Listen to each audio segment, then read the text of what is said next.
પાટીદાર અનામત આંદોલન સમિતિના કન્વીનર હાર્દિક પટેલ સહિતના આંદોલનકારીઓની મુક્તિ માટે સરદાર પટેલ ગ્રુપ અને પાસ દ્વારા આજરોજ ગાંધી આશ્રમ ખાતે પ્રતિક ધરણા અને ઉપવાસનો કાર્યક્રમ યોજવામાં આવ્યો હતો. પોલીસની મંજૂરી ન હોવા છતાં પણ પાટીદાર આગેવાનો ધરણા પર બેસવા જઈ રહ્યા હતા, પરંતુ પોલીસે લાલજી પટેલ સહિત 50 થી વધુ પાટીદારોની અટકાયત કરી લીધી હતી.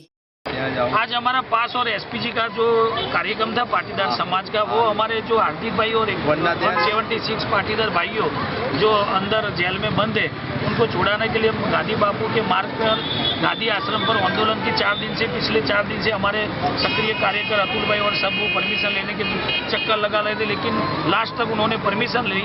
आज जब गांधी बापू मार्ग पर उपवास पर बैठे तो हमारे सारे भाइयों की धरपकड़ हो चुकी है. हाँ, सरकार डर गई है क्योंकि उनको पता है कि भाई हार्दिक भाई छूटेंगे तो ऐसे फिर से गुजरात में वो आंदोलन शुरू हो जाएगा और सारे पाटीदार वो मीटिंग करेंगे. तो ऐसा हम हमारे हक के लिए हम पाटीदार समाज लड़ रहा है, तो उनके हमारे लोकशाही को गला दबाने का प्रयत्न हो रहा है. जब तक हमें हमारा रिजर्व नहीं मिलेगा, हमें न्याय नहीं मिलेगा, तब तक हमें ऐसे ही बिल्कुल गांधी बापू के मार्ग पर हम आंदोलन चलाए. ઉલ્લેખનીય છે કે પાટીદારોને અનામત આપવામાં આવે તેવી માંગ સાથે હાર્દિક પટેલે રાજ્ય સરકાર સામે બળવો પોકાર્યો હતો, જે બાદથી રાજદ્રોહના આરોપ હેઠળ હાર્દિક અને કેટલાક આંદોલનકારીઓ જેલમાં બંધ છે. અનેકવાર રજૂઆત છતાં પણ હાઈકોર્ટ દ્વારા હાર્દિક અને આંદોલનકારીઓના જામીન રદ કરવામાં આવ્યા છે.